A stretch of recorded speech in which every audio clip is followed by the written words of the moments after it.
प्रभु यीशु मसीह के जलाली और अद्भुत नाम में आज दिनांक 28 नवंबर दिन रविवार को हम आप सबका स्वागत करते हैं। आज का जो वचन है वह लिया गया है मत्ती रचित सुसमाचार उसका 17 अध्याय उसका 4 पद। इस पर पतरस ने यीशु से कहा, हे प्रभु, हमारा यहाँ रहना अच्छा है। इच्छा हो तो यहाँ 3 मंडप बनाओ, एक तेरे लिए, एक मूसा के लिए और एक एलिय्याह के लिए।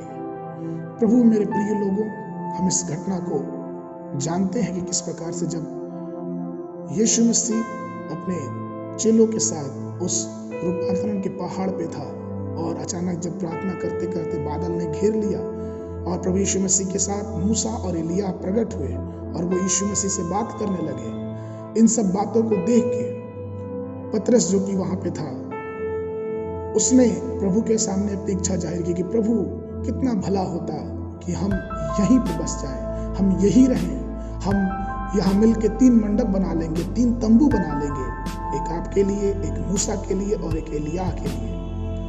और फिर प्रभु ने उसे कहा कि नहीं, ये संभव नहीं है। कई बार प्रभु मेरे प्रिय लोगों, हम अपने जीवन में हमेशा ही उस पहाड़ का अनुभव करना चाहते हैं, उस खुशी का अनुभव करना चाहते हैं, उस आनंद का अनुभव करना चाहते हैं जो हमारे जीवन के लिए बहुत अच्छा लगता है। हम कभी अपने जीवन में नहीं चाहते हैं कि हम दुख के जीवन में जाएं। हम कभी नहीं चाहते हैं कि हमारा जीवन एक कमी में, एक घटी में होके चले।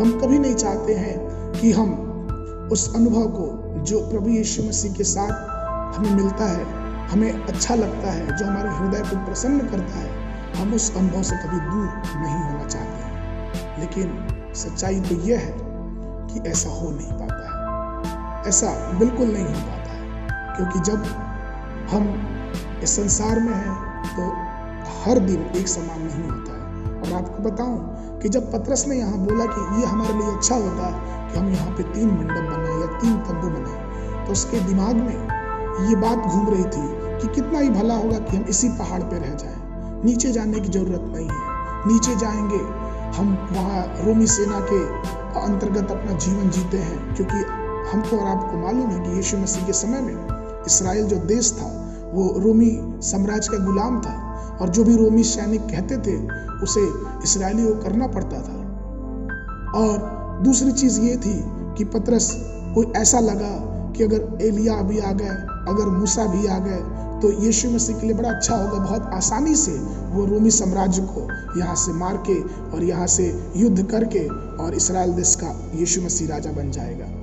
और कई बार हमें भी ऐसा ही लगता है कि हम सब कुछ अच्छा चाहते हैं, और कई बार जब हमारे जीवन में कष्ट आती है, मुसीबत आती है, तो हम ये सवाल पूछने लगते हैं कि ऐसा क्यों हो रहा है। लेकिन इस घटना से, इस वचन से हमें और आपको ये जानने की जरूरत है कि जब यीशु मसीह इस दुनिया में आया, वह परमेश्वर होके, वो परमेश्वर का पुत्र होके जब इस धरती पे आया, तो उसने अपनी मर्जी नहीं लेकिन पिता की मर्जी पूरी करना अच्छी चाहा। इसलिए तो याकूब अपने पत्री उसके 4 अध्याय उसके 15 पद में कहता है, तुम्हें कहना चाहिए, इसके विपरीत तुम्हें यह कहना चाहिए कि यदि प्रभु चाहे तो हम जीवित रहें, और या वह ना चाहे तो हम वह काम करेंगे जो वह चाहता है।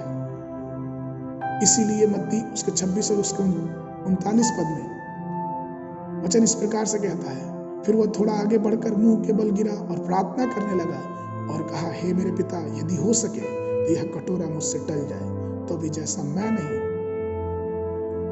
लेकिन वैसा हो जैसा तू चाहता है। यहाँ तक कि प्रभु यीशु मसीह ने भी यही प्रार्थना की। वो परमेश्वर हो के भी वो परमेश्वर की मर्जी अपने जीवन में इस संसार में पूरी होने देना चाह रहा था।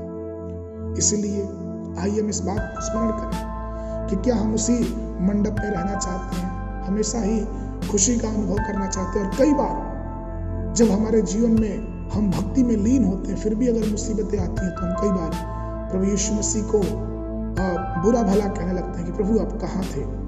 लेकिन सच्चाई ये है मेरे प्रियो कि अगर यीशु मसीह हमारे साथ है तो हमें घाटियों से भी होकर गुजरना है, उन तूफानों से भी होकर गुजरना है, उस वीरानियों से भी होकर गुजरना है। लेकिन घबराने की बात नहीं है। अगर प्रभु हमारे साथ है तो उसकी बिना मर्जी का कुछ होने वाला नहीं है। लेकिन सवाल आज हमारे और आपके जीवन में यह है कि क्या हमने अपना जीवन पूरी रीति से परमेश्वर को समर्पित किया है कि वो हर वक्त हमारी और आपकी रक्षा करे, क्योंकि वो तूफानों में भी है, वो घोर अंधकार में भी है, और वो हमारे जीवन के पहाड़ी अनुभव और घाटियों के अनुभव में भी हमारे साथ साथ चलता है। इसलिए आइए हम अपने जीवन में जिस भी परिस्थिति में रहें, जहाँ भी हम रहें, चाहे वो विषम परिस्थितियाँ हो, चाहे वो अनुकूल परिस्थितियाँ हो, कैसी परिस्थितियाँ क्यों ना हो, हम प्रभु के तंबू को, प्रभु के वास स्थान को अपने जीवन में हमेशा ही लेके चलते रहें। आज के दिन के लिए जो वचन लिया गया है वह पाया जाता है भजन संहिता उसका 15 उसका पहला पद। हे परमेश्वर, तेरे तंबू में कौन रहेगा और तेरे पवित्र पर्वत पर कौन बसने पाएगा। परमेश्वर आप सबको आशीष दे।